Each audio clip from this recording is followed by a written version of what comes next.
మనల్ని అడిగిన క్వశ్చన్ ఏంటి అని అంటే Pala period is the most significant phase in the history of Buddhism in India అని చెప్పి.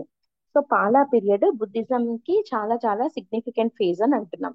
మీరు ఈ క్వశ్చన్ అనే కాదు, జనరల్ గా ఏ క్వశ్చన్ అయినా సరే తీసుకుంటే ఫస్ట్ మీరు చేయాల్సిన మొట్టమొదటి పని ఏంటి అని అంటే ఆ క్వశ్చన్ లో కీవర్డ్ ని ఐడెంటిఫై చేసి దాన్ని ఒక చిన్న అండర్లైన్ లాగా చేసుకోండి. ఇక్కడ కీవర్డ్ ఏంటి? పాలా పీరియడ్ అనేది. ఇంకోటి ఏంటి? In the history of Buddhism in India. అంటే ఇక్కడ main demand of the question ఏంటి అనేది మీకు ఆ రెండు కీవర్డ్లను బట్టి అర్థమైపోతుంది. ఏంటి ఆ రెండు కీవర్డ్లు అంటే ఒకటి పాలా పీరియడ్, రెండోది బుద్ధిజం ఇన్ ఇండియా. ఇప్పుడు క్వశ్చన్ ఏంటి? ఈ రెండిటికి లింక్ సిగ్నిఫికెంట్ ఫేస్ అని అంటున్నాం. అంటే పాలా పీరియడ్ అనేది ఇండియాలో బుద్ధిజం కి ఒక సిగ్నిఫికెంట్ పీరియడ్ అని చెప్పి అంటున్నాము. ఎన్యూమరేట్ అన్నాం. ఎన్యూమరేట్ అన్నప్పుడు మనం ఏం చేయాలి అని అంటే జస్ట్ పాలా వాళ్ళు బుద్ధిజం కి చేసిన కంట్రిబ్యూషన్స్ ఏవైతే ఉన్నాయో వాటి లిస్ట్ ని మనం రాస్తే సరిపోతుంది. జస్ట్ 1 2 3 4 అని పెట్టుకుంటూ బుల్లెట్ పాయింట్స్ లాగా రాసుకుంటూ వెళ్తే అయిపోతుంది అనమాట. అంతేకాని ఎక్కువగా ఇక్కడ డీపర్ అనాలిసిస్ చేయాల్సిన అవసరం లేదు. ఎన్యూమరేట్ అని అన్నారు కాబట్టి డిస్కస్ అను, అనలైజ్ అను లేదా ఎలాబరేట్ అను ఒకవేళ కీవర్డ్ కనుక ఇచ్చింటే దాన్ని మనం ఇంకా డీపర్ గా వెళ్ళి డిస్కస్ చేయాలి. But here the directive word given is enumerate. కాబట్టి మనం జస్ట్ దాన్ని 1 2 3 4 5 6 అని ఇట్లా లిస్ట్ డౌన్ లాగా చేసుకుంటూ వెళ్తే సరిపోతుంది అనమాట. సో ఇక్కడ మనకి మనం నెక్స్ట్ మనం చేయాల్సిన పని ఏంటి అంటే క్వశ్చన్ నే మీరు క్వశ్చన్ చేయాలి. అంటే ఇక్కడ ఏమన్నాము? Pala period is the most significant phase in the history of Buddhism అన్నాం కదా. కాబట్టి ఈ క్వశ్చన్ ని మనం క్వశ్చన్ చేస్తే మనకి ఆన్సర్ వచ్చేస్తుంది. అది ఎట్లా వస్తుంది? జనరల్ గా what the examiner expects from aspirant, రాసే అతని దగ్గర నుంచి ఒక ఎగ్జామినర్ ఏం ఎక్స్పెక్ట్ చేస్తాడు అని అంటే పర్టికులర్ గా యూపీఎస్సీ ఎగ్జామ్ లో ఆ ఇచ్చిన కీవర్డ్ ని ఫస్టే మనము అడ్రస్ చేయాలి. ఓకే, మనం అడ్రస్ చేయాలి. అండ్ ఇంకోటి ఏంటి అని అంటే కరెక్షన్ చేసే వాళ్ళకి ఎలాంటి ఇంప్రెషన్ రావాలి అంటే మీ ఆన్సర్ లో మీరు ఎక్కడే గాని డైవర్ట్ అవ్వలేదు, మీరు స్టిక్కింగ్ టు ద క్వశ్చన్ అనేది వాళ్ళకి తెలియాలన్నమాట. సో మీరు ఏం చేయాలి అని అంటే ఫస్ట్ ఈ పాలా పీరియడ్ అనేది ఫస్ట్ కీవర్డ్ కదా. సో మీ ఆన్సర్ స్టార్టింగ్ పాలా పీరియడ్ తోటి స్టార్ట్ అవ్వాలి. అంటే మీకు తెలియాల్సినది ఏంటి? ద క్వశ్చన్ అన్నాం కదా. ఏం క్వశ్చన్స్ మీ మైండ్ లోకి రావాలి ఫస్ట్? అసలు ఈ పాలాస్ ఎవరు? పాలాస్ అంటే ఎవరు? వీళ్ళ యొక్క నెక్స్ట్ కీవర్డ్ ఏంటి? పీరియడ్ అన్నాం. పాలా పీరియడ్ అంటే ఈ పాలాస్ అనే వాళ్ళు టైం లైన్, ఏ టైం నుంచి ఏ టైం వరకు వీళ్ళు ఇండియాని రూల్ చేయడం జరిగింది. ఓకే, అండ్ థర్డ్ పాయింట్ ఏంటి? Significant phase in the history of Buddhism కదా.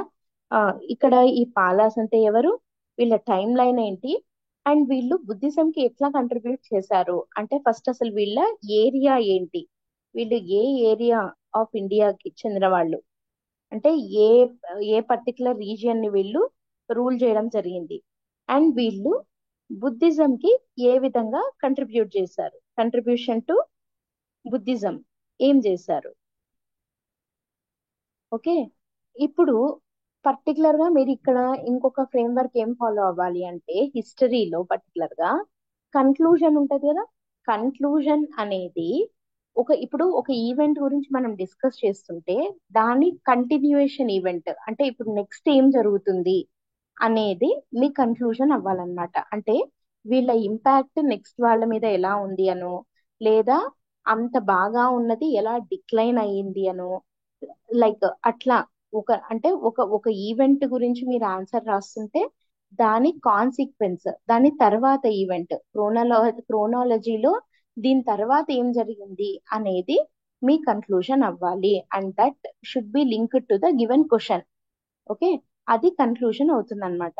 సో బుద్ధిజం కి ఏ విధంగా కంట్రిబ్యూట్ చేశారు అన్నది ఫోర్త్ క్వశ్చన్. ఫిఫ్త్ ఏంటి అని అంటే నెక్స్ట్ కన్క్లూజన్ అంటే లైక్ అట్లాంటిది ఏం జరిగింది తర్వాత అని చెప్పి.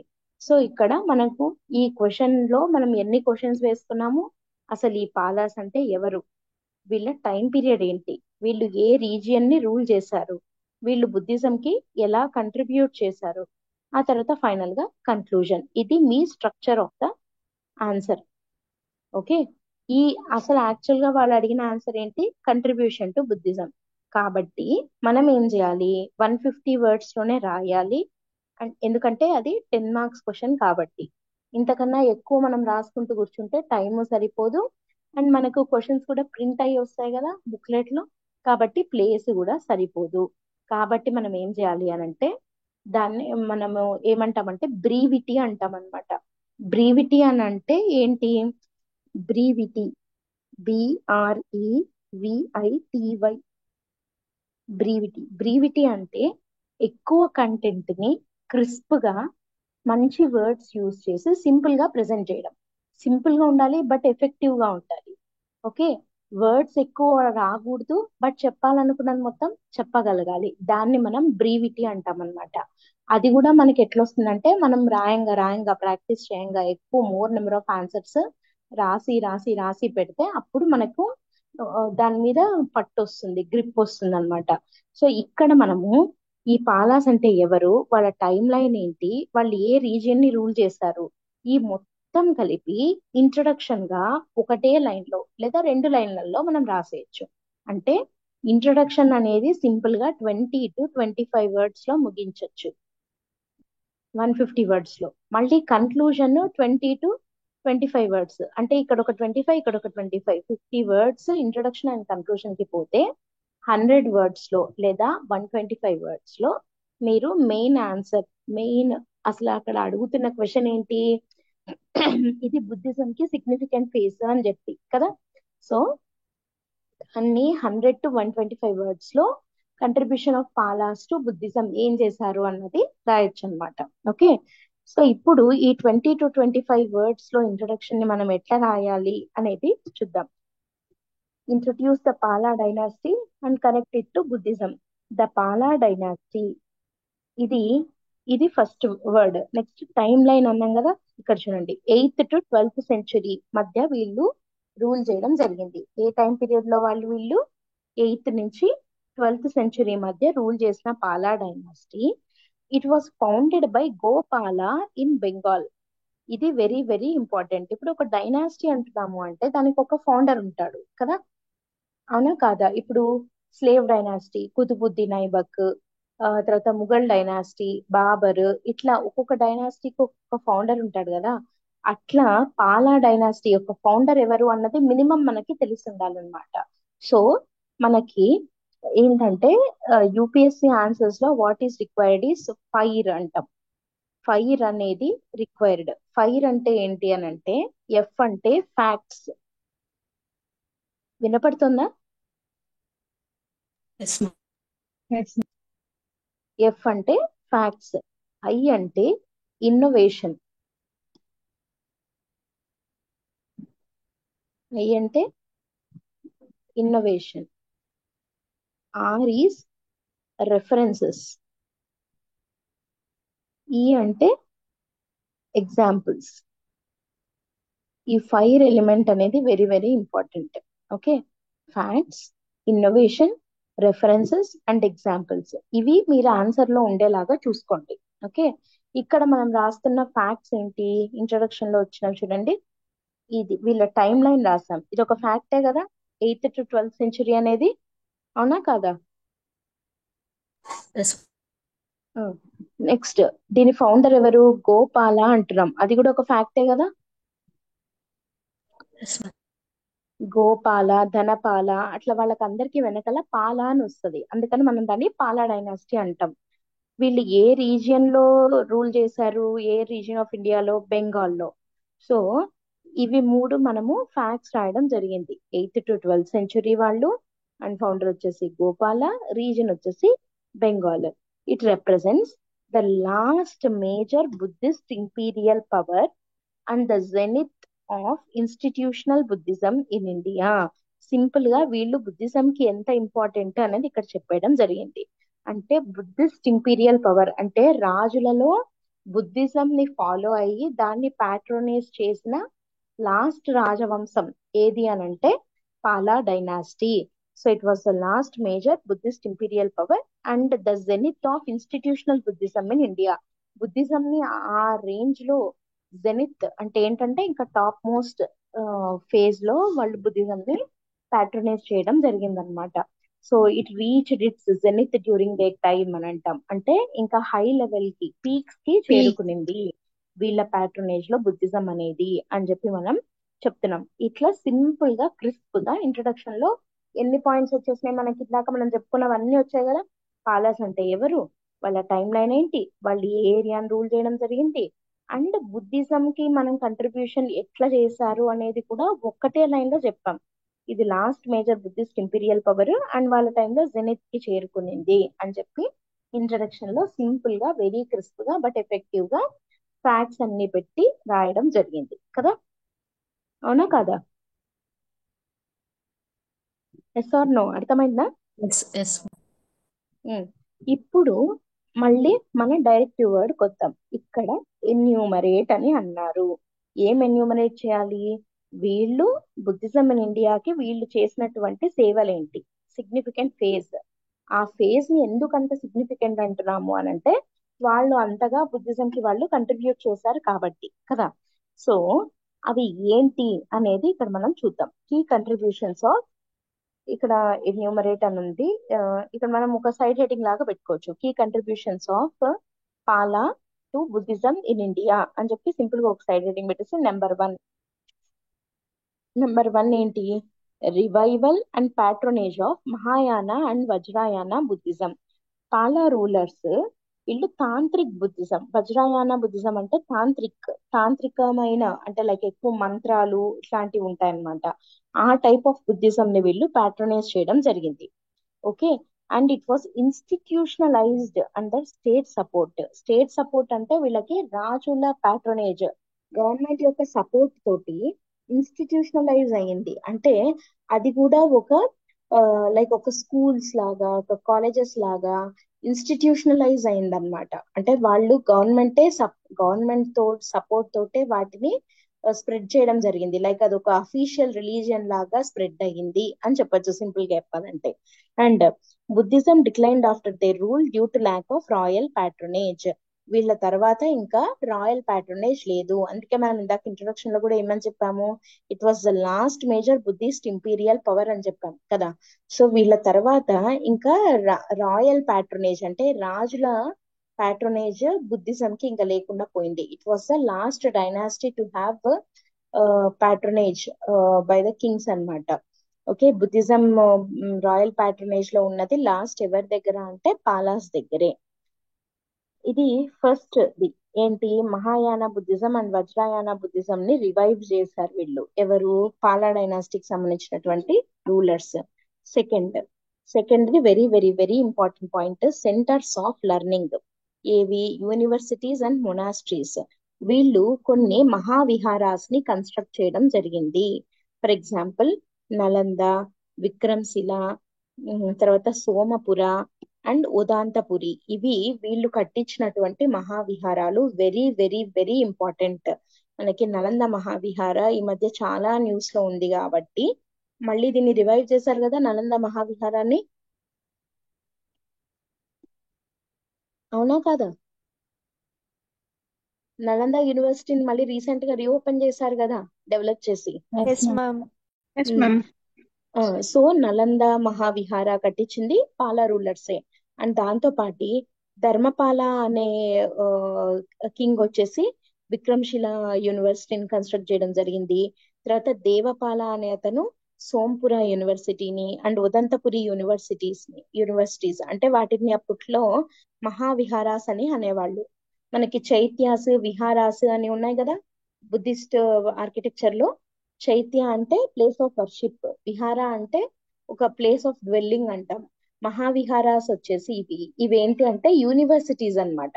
అంటే అక్కడ బుద్ధిస్ట్ లెర్నింగ్ తో పాటి నాట్ జస్ట్ అంటే వాళ్ళేమి ఈ మహావిహారాస్ లో ఓన్లీ బుద్ధిజం ని ప్రీచ్ చేయరు, బుద్ధిజం ని మాత్రమే చెప్పరు.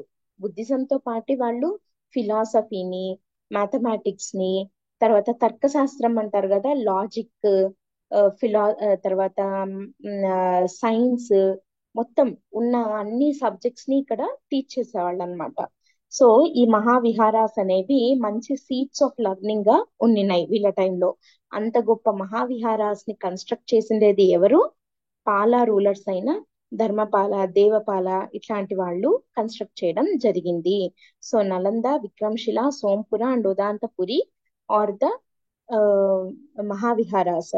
అయితే ఇవి బుద్ధిజం తో పాటి అంటే బుద్ధిస్ట్ మొనాస్ట్రీస్ గా, దాంతో పాటు ఎడ్యుకేషనల్ హబ్స్ గా కూడా మారాయి. Fusing architecture with learning. అంటే ఇవి ఆర్కిటెక్చర్ పరంగా చాలా గ్రేట్ ఇంపార్టెన్స్ ఉన్నవి. దాంతో పాటు here the architecture has been fused with learning. ఇక్కడ చదువులు కూడా నేర్పించేవాళ్ళు. అండ్ ఆ చదువు అనేది related to Buddhism and also other education hub గా కూడా ఇవి పనికొచ్చాయన్నమాట. సో ఇక్కడ ఆ, ఈ వీటి వల్ల ఏం జరిగింది? ఈ యూనివర్సిటీస్ ఉండడం వల్ల these attracted students from Tibet, Sri Lanka, Java and China. South east ఏషియాలో ఉన్న మిగతా కంట్రీస్ అన్నిటి నుంచి కూడా వచ్చి ఇక్కడ నేర్చుకునే వాళ్ళు అనమాట. ఫర్ ఎగ్జాంపుల్ మనకి వీళ్ళు ఉన్నారు కదా Chinese travellers, Hiuen Tsang, Fahien, I tsing, వీళ్ళు ఉన్నారు కదా. వీళ్ళందరూ ఈ విహారాస్ ని విజిట్ చేయడం జరిగింది. అండ్ వాటి గురించి ఎలాబరేట్ డిస్క్రిప్షన్ కూడా ఇవ్వడం జరిగింది.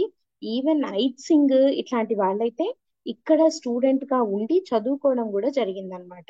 అండ్ వాళ్ళు ఎంత క్లియర్ పిక్చర్ ఇచ్చారు అని అంటే, ఈ యూనివర్సిటీస్ లో అడ్మిషన్ కావాలి అని అంటే జరిగే ప్రాసెస్ ని కూడా వాళ్ళు డిస్క్రైబ్ చేయడం జరిగింది. చాలా స్ట్రిక్ట్ గా ఉండేవంట రూల్స్. సో అంత గొప్ప మహావిహారాస్ అన్నమాట ఇవి. అట్లాంటి వాటిని కన్స్ట్రక్ట్ చేసింది ఏ dynasty rulers?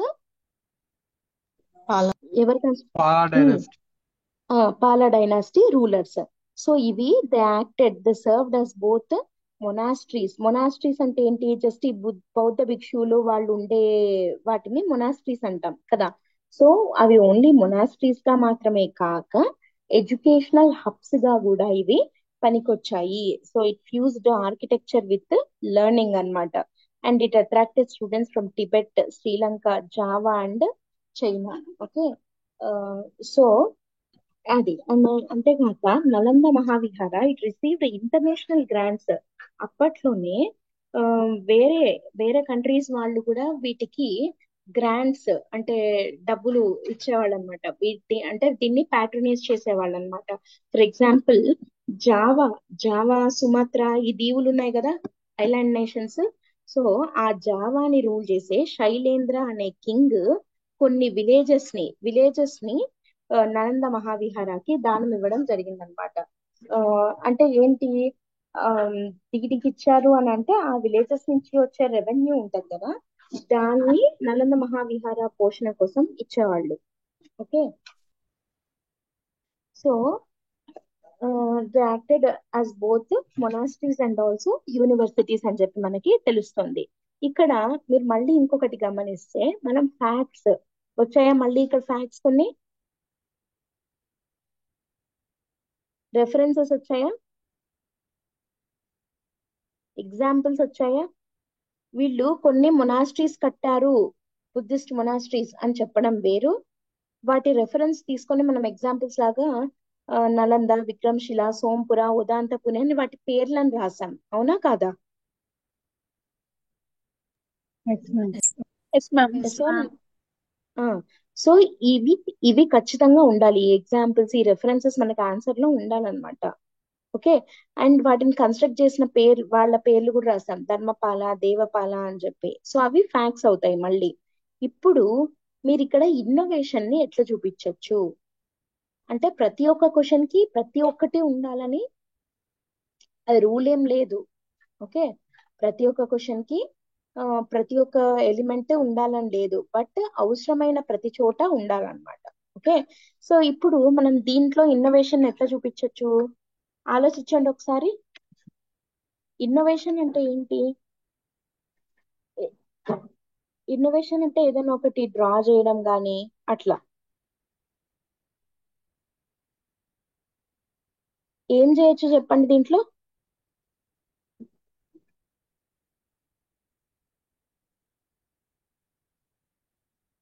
How can you show innovation here? Map లో Art and పాయింట్ చేయొచ్చు. మ్యాప్ పాయింటింగ్ గురించి. Exactly, very good. ఇక్కడ చూడండి, ఇట్లా సింపుల్ గా మ్యాప్ గీసేసి you can identify Nalanda, Udantapuri, Somapura, Vikramshila. ఇక్కడ మిగతావి కూడా ఉన్నాయి, బట్ ఇగ్నోర్ ఆల్ దోస్. ఇవి మాత్రం విక్రమ్శిల, ఉదాంతపురి, సోంపుర, నలంద, ఇవి మొత్తం బుద్ధిస్ట్ వి ఉన్న మ్యాప్ ఇది. బట్ ఇక్కడ మీరు you just limit to Pala rulers. మనకి క్వశ్చన్ పాలానే కాబట్టి దానికి మాత్రమే స్టిక్ అవ్వండి. ఓన్లీ నలంద, ఉదంతపురి, సోంపుర, విక్రమ్శిల, ఈ నాలుగిటిని ఐడెంటిఫై చేయండి మ్యాప్ లో. సింపుల్ మ్యాప్ అన్ని కూడా. అంటే అసలు మనం మొత్తం ఇండియా మ్యాప్ కూడా వేయాల్సిన అవసరం లేదు, ఓన్లీ ఈ పార్ట్ వరకు మాత్రమే వేసినా చాలు. బట్ కొంచెం క్లియర్ గా అర్థమయ్యేలాగా మ్యాప్ వేసి ఆ నాలుగిటిని చిన్నది జస్ట్ మనకి. ఇప్పుడు మీరు ఈ పాయింట్ ఇక్కడ రాస్తున్నారు కదా, ఈ పాయింట్ ఇక్కడ రాసేటప్పుడు సింపుల్ గా ఇలా ఒక బాక్స్ లాగా వేసేసి, ఇక్కడ ఒక బాక్స్ లాగా వేసేసి ఇట్లా ఇండియా మ్యాప్ ఇలా తీసుకుంటాం కదా, ఇట్లా వేసినప్పుడు ఇక్కడ ఇక్కడ ఇట్లా ఇట్లా అని చెప్పి 4 పాయింట్స్ అవి ఎక్కడెక్కడైతే ఉన్నాయో ఎగ్జాక్ట్ గా వాటిని ఐడెంటిఫై చేసి నలంద, విక్రమ్శిల, సోంపుర, ఉదాంతపురి అని వాటికి పేర్లు ఐడెంటిఫై చేసి రాస్తే సరిపోతుంది. దానికి ఏం పెద్ద ఇండియా మ్యాప్ అంత అవసరం లేదు, ఇంతే చిన్న బాక్స్ వేసినా కూడా చాలు. బట్ క్లియర్ గా చూపించగలగాలి మనం. Okay, so that kind of innovation you can show here. ఓకేనా, క్లియర్ కదా? Yes ma'am. ఎందుకంటే మనకి ఏమంటారు, పిక్చర్స్ స్పీక్ మోర్ వర్డ్స్ అంటారు కదా. సో ఓన్లీ మొత్తం ఆన్సర్ అంతా అట్లా వర్బల్ గా ఏదో రాస్తూ వెళ్తే కరెక్షన్ చేసే దానికన్నా ఎగ్జామినర్స్ కి కొంచెం అట్లా మీరు పిక్టోరియల్ గా రిప్రజెంట్ చేయగలిగారు అనుకోండి, లైక్ ఒక ఇన్నోవేషన్ ఉంది కాబట్టి ఇంకొక మార్క్ మీకు ఎక్స్ట్రా వేద్దాము అని అనిపిస్తుంది అనమాట. సో ఇమాజిన్ ఒక్కొక్క క్వశ్చన్ కి ఒక్క మార్క్ మీకు అట్లా ఎక్స్ట్రా వేస్తూ వెళ్తే ఎన్ని క్వశ్చన్లు రాస్తాం మనం మొత్తం ఒక జిఎస్ పేపర్ లో? 20. 20 కదా. 10 మార్క్స్ వి 10, 15 మార్క్స్ వి 10, అవునా కదా? Yes ma'am. Yes ma'am. So ఒక్కొక్క క్వశ్చన్ కి ఒక్క మార్క్ ఎక్స్ట్రా వేసినా కూడా ఎన్ని మార్కులు వస్తాయి ఒక పేపర్ కి? 20. 20 మార్క్స్ వస్తాయి. 20 ఇంటూ, సరే ఎథిక్స్ పేపర్ వదిలేసిన ఈ 3 జిఎస్ పేపర్లకు అనుకోండి, 20 ఇంటూ 3 ఎంత? 60. 60 మార్క్స్. ఇమాజిన్ 60 మార్కులు అంటే మీ ర్యాంక్ ఎక్కడి నుంచి ఎక్కడికో వెళ్తుంది, అవునా కాదా? Yes. 1-2 మార్కులతో ఇంటర్వ్యూ కాల్ పోగొట్టుకున్న వాళ్ళు కూడా ఉన్నారు. అలాంటిది 60 మార్కులు అంటే ఎంత పెద్ద డిఫరెన్స్ మేక్ చేస్తుంది కదా అది. ఎక్కువ మంది ఇంటర్వ్యూ కాల్ రాకపోవడానికి రీజన్ ఏంటి అంటే ప్రతి ఒక్క క్వశ్చన్ కి అవుట్ ఆఫ్ 10 4 లేదా 4.5 మార్కుల దగ్గరే ఆగిపోతారు. 4 లేదా 4.5 మార్క్స్. మనం దీన్ని 6 మార్కులకి పెంచుకోగలగాలి 10 మార్క్స్ అయితే. ఈ 4.5 ని 6 చేయడానికే మనం ఎక్కువ కష్టపడాల్సి ఉంటుంది. 4 నుంచి 4.5 ఎట్లాంటి కంటెంట్ రాసినా వస్తాయి అందరికి. కానీ ఈ 1 మార్క్ లేదా 1.5 మార్కుకే మనం ఎక్కువ ఎఫర్ట్స్ పెట్టాల్సి వస్తుంది. ఆ ఎక్కువ ఎఫర్ట్స్ లో ఏమేం చేయాలి అని అంటే ఇట్లా ఫ్యాక్ట్స్ రాయడము, ఇట్లా చిన్న చిన్న ఇన్నోవేషన్స్ చూపించడము, లేదంటే ఎగ్జాంపుల్స్ రాయడము, అట్లాంటివి ఎక్కువగా చేస్తే మనకు out of 10 you can get 6 easily. అర్థమవుతుందా? సరే నెక్స్ట్ పాయింట్కి వెళ్దాం.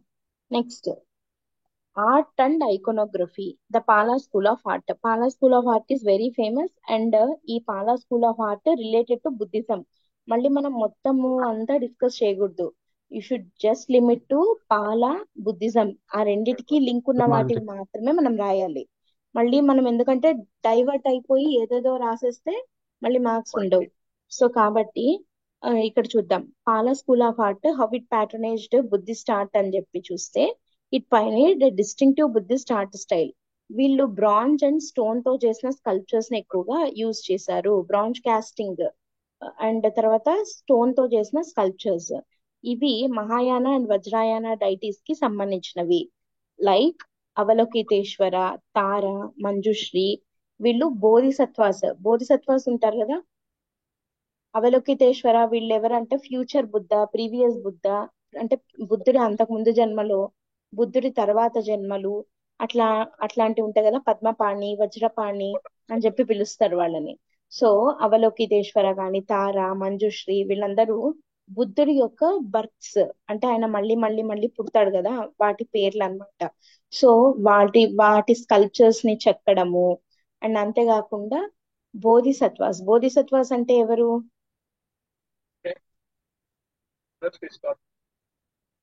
బోధిసత్వాస్ అంటే Preachers. Um,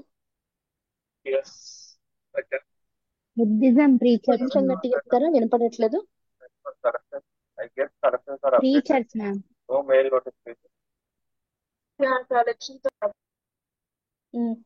who They are helping others. To attain enlightenment, అవునా? Yes, ma'am. Bodhisattvas they are about to about అంటే లైక్ వాళ్ళు కూడా బుద్ధుడిలాగా అవ్వాలనే ప్రయత్నంలో ఉన్నవాళ్ళు. And they even help others to attain enlightenment, అవునా? బుద్ధుడి యొక్క శిష్యుల్లాగా అని అనొచ్చా? Yes, ma'am. So Buddhist monks Bodhisattvas వీళ్ళు. సో ఆ బోధిసత్వాస్ కి సంబంధించిన స్కల్ప్చర్స్ కానీ, బుద్ధుడికి సంబంధించినటువంటి స్కల్ప్చర్స్ కానీ, స్టోన్ వి, తర్వాత బ్రాంజ్ తో తయారు చేసిన స్కల్ప్చర్స్ అన్ని ఈ పాలా స్కూల్ ఆఫ్ ఆర్ట్ లో, అంటే పాలా రూలర్స్ యొక్క ప్యాట్రనేజ్ లో తయారు చేయడం జరిగింది. The temples and images at Sompura Mahavihara, ఇది ఒక యునెస్కో రికగ్నైజ్డ్ సైట్. తర్వాత బోధ్ గయాని రీకన్స్ట్రక్షన్ చేయడంలో, వీటన్నిటి వల్ల ఏంటి అని అంటే ఆ, పాలా స్కూల్ ఆఫ్ ఆర్ట్ అనేది బుద్ధిజం కి ఎంత కంట్రిబ్యూట్ చేసింది అనేది మనకి తెలుస్తుంది అనమాట. Okay, next global Buddhist network and philosophical transmission.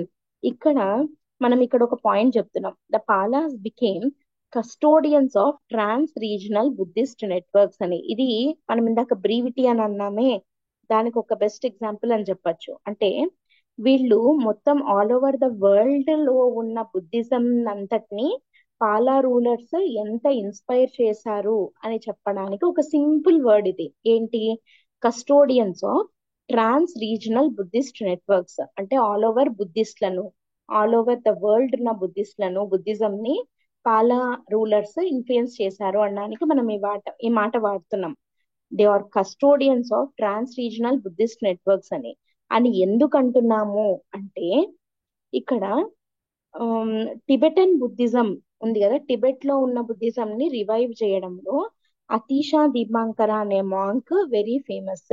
ఈయన పాలా రీజియన్ కి చెందిన ఆయన. అంటే పాలా రూలర్స్ యొక్క ప్యాటర్నేజ్ లో ఉన్న Atisha Dipankara was key to Tibetan Buddhist revival. Next, the Tibetan and Nepalese Buddhist artistic traditions were directly shaped by Pala art. 1 second.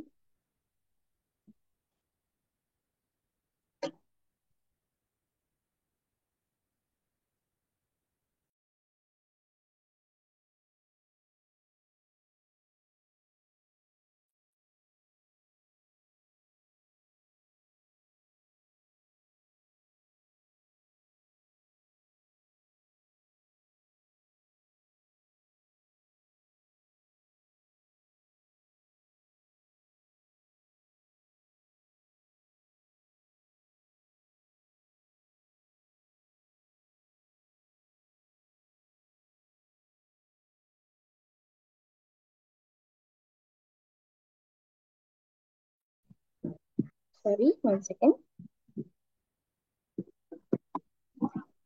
So Tibetan and Nepali Buddhistic artistic traditions ని కూడా పాలా ఆర్ట్ చాలా ఇన్ఫ్లుయెన్స్ చేసింది. ఎట్లా అంటే మనకి ఎందుకు అని అంటే, నేపాల్ కి టిబెట్ కి ఇక్కడ ఉన్నటువంటి బుద్ధిస్ట్ ఆర్టిసాన్స్ ఉంటారు కదా, ఈ స్టోన్ అండ్ బ్రాంజ్ స్కల్ప్చర్స్ తయారు చేసే ఈ కళాకారులు ఎవరైతే ఉన్నారో, వీళ్ళు ఈ బెంగాల్ అండ్ బీహార్ రీజియన్స్ నుంచి ఎక్కువగా టిబెట్ అండ్ నేపాల్ కి మైగ్రేట్ అయ్యారు. కాబట్టి మనం అక్కడ ఉన్నటువంటి స్టోన్ అండ్ బ్రాంజ్ స్కల్ప్చర్స్ ని మనం చూస్తే మనకు అర్థమవుతుంది that it was deeply influenced by Pala art అని చెప్పి. ఎందుకంటే వీళ్ళే అక్కడికి వెళ్ళారు కాబట్టి we can see the similarities. Between the Tibet and Buddhist, sorry, Tibet and Nepali Buddhist art and Pala art తో చూస్తే చాలా సిమిలర్ గా ఉంటాయి. రెండు ఆల్మోస్ట్ రెండు సేమ్ అన్నట్టే ఉంటాయి. బికాస్ చేసే వాళ్ళు అక్కడికి వెళ్ళి చేసిన వాళ్ళు ఎవరు అని అంటే మన బెంగాల్ అండ్ బీహార్ నుంచి వెళ్ళినటువంటి ఆర్టిసాన్సే కాబట్టి. అండ్ అంతేకాకుండా ఇప్పుడు మనకి Gandhara school of art, Madras school of art, Amaravati school of art అని అట్లా ఉన్నాయి కదా, ఐడియా ఉందా అవి? Yes ma'am. సో అట్లా నేపాల్లో నేవార్ స్కూల్ ఆఫ్ ఆర్ట్ అని చెప్పి ఉంది. అండ్ ఇది పాలా స్టైల్ యొక్క hybrid, I mean Pala style mixed with Nepal style అన్నమాట. దాన్ని నేవార్ స్కూల్ ఆఫ్ ఆర్ట్ అని చెప్పి అంటారు.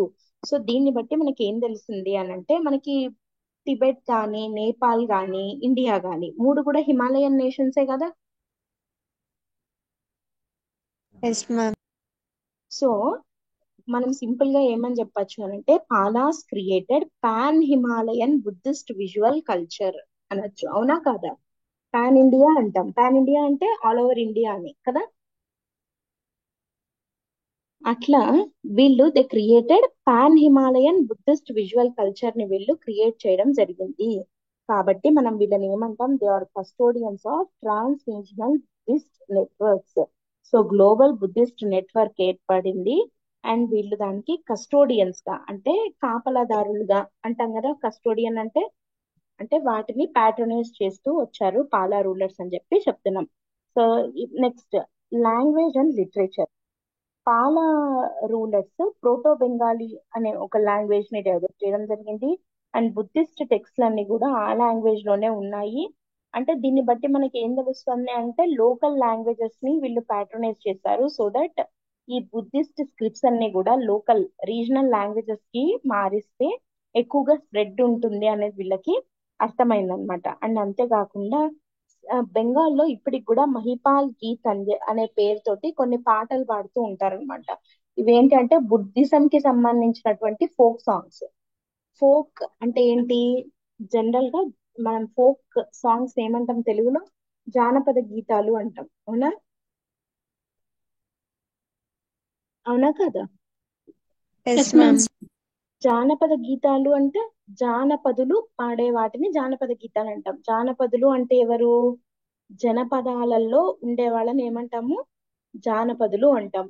జనపదాలు అంటే ఏంటి అని అంటే విలేజెస్ లాంటివి, అంటే రూరల్ ఏరియాస్.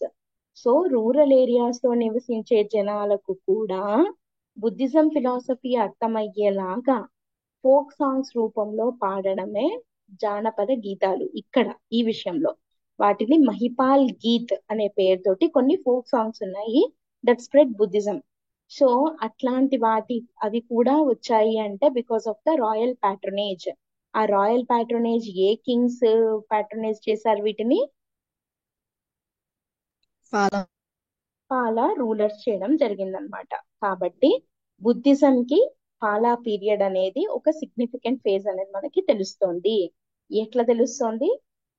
ఏమేం ద్వారా తెలుస్తుంది? ఒకటి, వీళ్ళు మహాయాన అండ్ వజ్రాయన బుద్ధిజం ని రివైవ్ చేశారు. రెండు, యూనివర్సిటీస్ అండ్ మొనాస్ట్రీస్ ని కన్స్ట్రక్ట్ చేశారు. మూడు, పాలా స్కూల్ ఆఫ్ ఆర్ట్ ని ప్యాట్రనైజ్ చేశారు.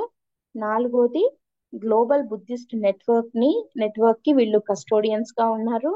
ఐదోది, లాంగ్వేజ్ అండ్ లిటరేచర్ కి కంట్రిబ్యూట్ చేశారు. సో మీరు మొత్తం పాలా పీరియడ్ అని అనగానే ఇప్పుడు ఈ మొత్తం క్వశ్చన్, ఇంత పెద్ద క్వశ్చన్ ఉంది కదా, 150 వర్డ్స్, దీనికి మీరు మళ్ళీ మళ్ళీ రివిజన్ చేయాలి అంటే మీరు సింపుల్ కీవర్డ్స్ లాగా దీన్ని మార్చుకోవాలి. ఎట్లా అంటే ఇక్కడ జస్ట్ మీరు ఒక షార్ట్ నోట్స్ లాగా చేసుకోవాలన్నమాట.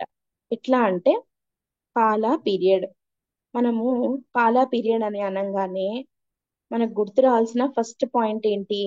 వీళ్ళ టైం లైన్ రావాలి. ఎప్పటి నుంచి ఎప్పటి వరకు చెప్పండి? 8 to 12. 8th to 12th century. అవునా? అండ్ ఫౌండర్ పేరు ఏంటి? గోపాల. గోపాల. ఏ రీజియన్? Bengal. బెంగాల్.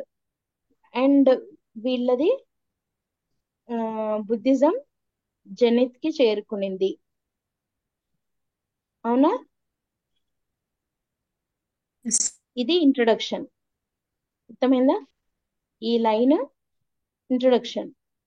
ఇప్పుడు next main body of the answer లో ఏంటి? Significant phase Buddhism. ఎందుకు అని అంటే ఫస్ట్ ఏమన్నాము? వజ్రాయన అండ్ మహాయాన రివైవల్, అవునా? Yes. సెకండ్ ఏంటి? Monasteries and universities. థర్డ్ ఏంటి? Pala school of Art. Art. నాలుగోది ఏంటి? Global Buddhist network. ఐదోది ఏంటి? Language and literature.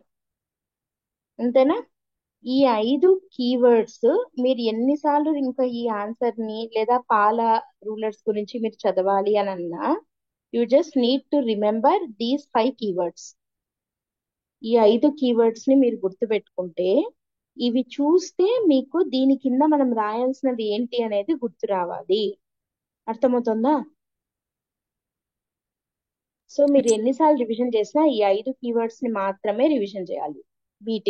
దీన్ని అండ్ ఈ 5 కీవర్డ్స్ ని రివిజన్ చేయాలి. చేస్తే దీని కింద వచ్చేవి మళ్ళీ మీరు డెవలప్ చేసుకుంటూ రావాలి, ఎన్హాన్స్ చేసుకుంటూ రావాలి ఈ సైట్ హెడ్డింగ్స్. అర్థమవుతుందా? Yes. Clear or not? Yes ma'am. And final గా కన్క్లూజన్ ఏంటి? Thus through imperial patronage, education, art and transnational Buddhist exchange, the Pala period marked the last golden age of Buddhism in India. మళ్ళీ ఇక్కడ చెప్పినవన్నీ education, universities అంటే ఎడ్యుకేషనే కదా, art, తర్వాత ట్రాన్స్ regional network, Buddhist exchange, వీటన్నిటి వల్ల పాలా పీరియడ్ మనము బుద్ధిజం కి గోల్డెన్ ఏజ్ అని అంటాము అని కన్క్లూడ్ చేస్తాం. ఇంకా మీరు కావాలి అని అంటే ఇది లాస్ట్ అని అంటున్నాము. ఎందుకు అని అంటే దీని తర్వాత ఇస్లామిక్ ఇన్వేషన్స్ వల్ల డిక్లైన్ అయిపోయింది బుద్ధిజం. ఇస్లామిక్ ఇన్వేషన్స్ వల్ల పాలా డైనాసిటీ డిక్లైన్ అయింది, దేర్ బై బుద్ధిజం కూడా ఎండ్ అయింది అని చెప్పచ్చు కన్క్లూజన్ లో. ఓకే,